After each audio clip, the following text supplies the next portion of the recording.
ان کا مال لٹ گیا تھا، اور جو سچ بول کر اپنے ایمان کی حفاظت کر رہا تھا اس کی برکت سے ان کے لٹے ہوئے مال واپس آ رہے تھے۔ سبحان اللہ سبحان اللہ۔ غوث پاک کہتے ہیں سچ یہ ولیوں کا خاصہ ہے۔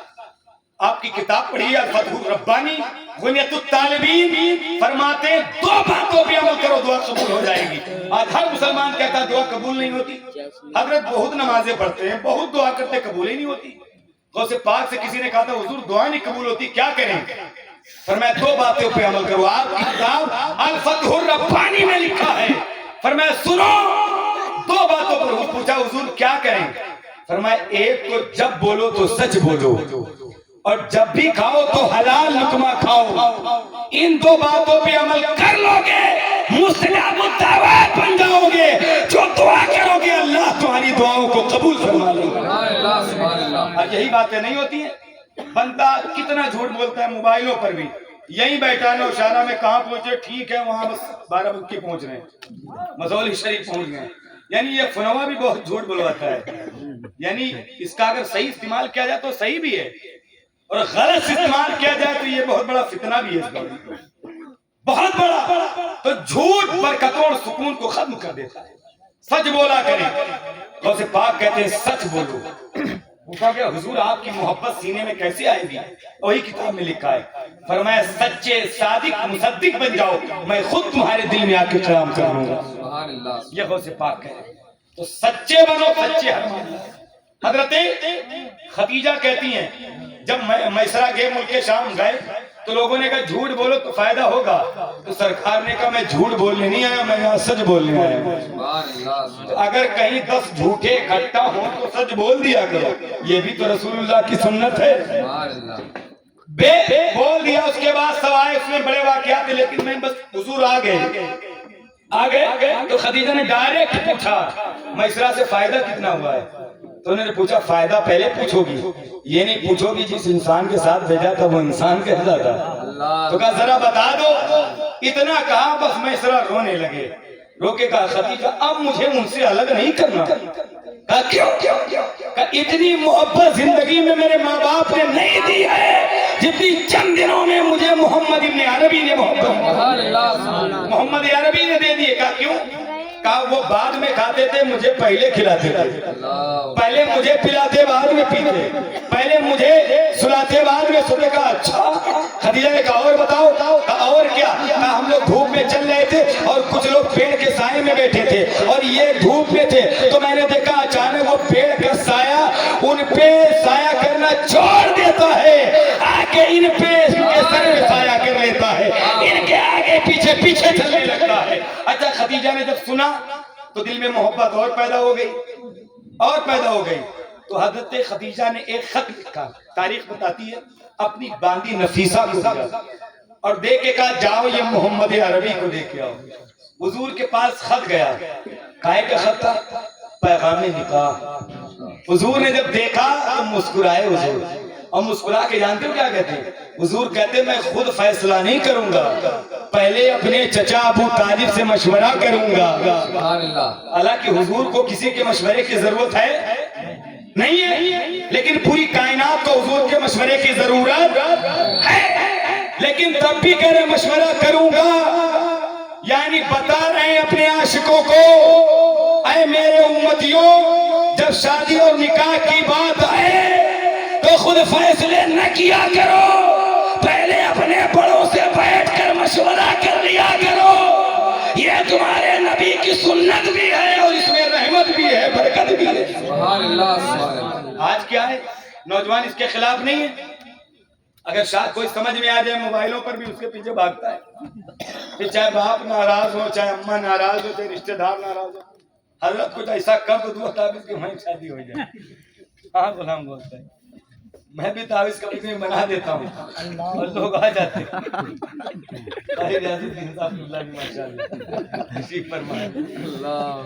تو یہ معاملات ہیں، یعنی یار لوگ اتنا محبت میں پاگل ہو گئے کہ ماں باپ کے بغیر بچہ بالغ ہے ماں باپ کی مرضی نے تو نکاح تو ہو جائے گا۔ نابالغ کے لیے سیدہ عائشہ سے روایت ہے کہ نکاح باطل ہے، نہیں ہوتا. بالغ کا ہو جائے گا لیکن ماں باپ کی مرضی اگر نہیں ہے تو نکاح کبھی پائیدار نہیں ہوگا, خوشحال نہیں ہوگا. یہ موبائلوں پر ایسی جھوٹی تصویر دیکھ کر جو سیلفیوں میں بنائی گئی ہیں, سامنے سے دیکھو تو پتہ چلتا ہے کیسا حسن ہے.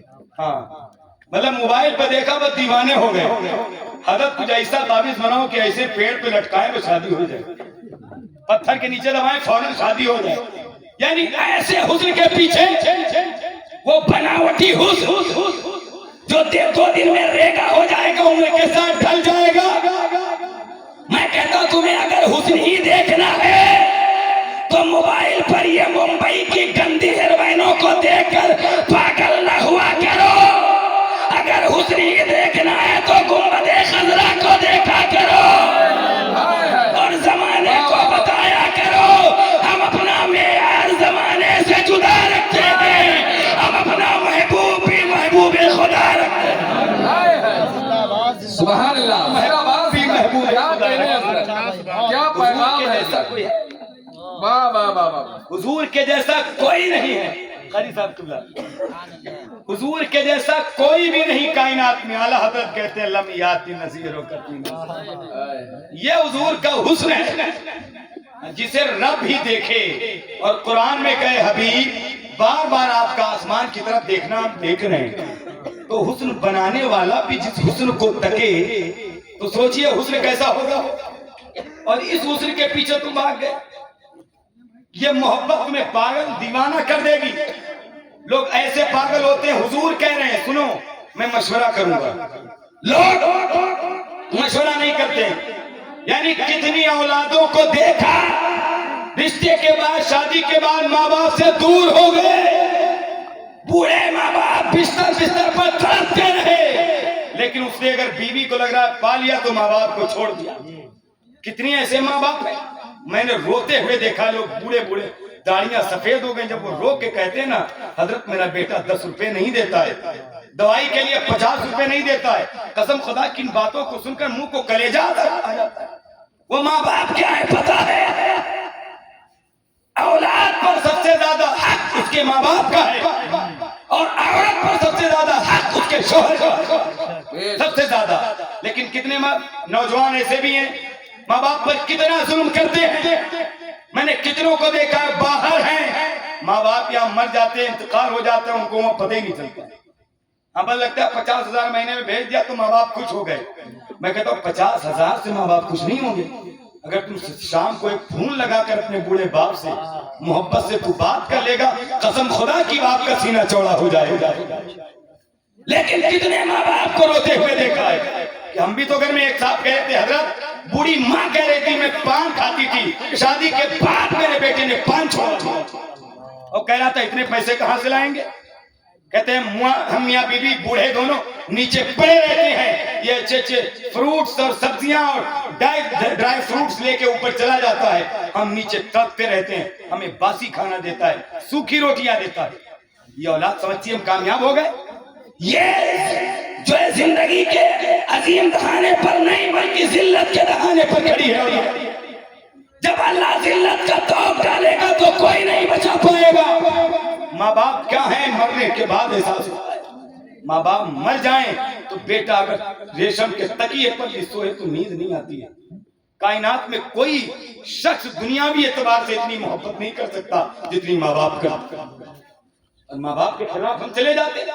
کتنے بوڑھے باپوں کی روتے ہوئے داڑھی میں نے بھیگی ہوئی دیکھی. حضور کی بارگاہ میں ایک صحابی آئے تھے, کہتے یا رسول اللہ میرا بیٹا مجھے پیسے نہیں دیتا ہے. حضور نے کہا بلاؤ. وہ آئے تو کہا تو اپنے باپ کو پیسہ نہیں دیتا ہے. اس نے کہا سرکار میری محنت ہے, میری تجارت ہے, میں کیوں دوں. حضور نے کہا سن, تیرا بھی مالک تیرا باپ ہے اور تیری دولت کا بھی مالک تیرا باپ ہے. تیرا باپ جسے چاہے دولت کو استعمال کرے, جیسے چاہے تجھے استعمال کرے. کتنی ایسی اولادیں میں نے دیکھا ہے. اور میں اپنے نوجوانوں سے کہتا ہوں شادیاں کرنی ہے یہ حضور کی سنت, لیکن ماں باپ کے خلاف نہیں جانا. وہ نکاح خوشحال اور پائیدار نہیں ہوتا ہے, کبھی کامیاب نہیں ہوتا. اور اپنی بہنوں سے بھی گزارش کرتا ہوں کہ کسی کے محبت کے جھوٹے جال میں آ کر کے اپنے ماں باپ کی عزت کو داؤں پر نہیں لگانا. کبھی یہ دنیاوی لوگ ہیں,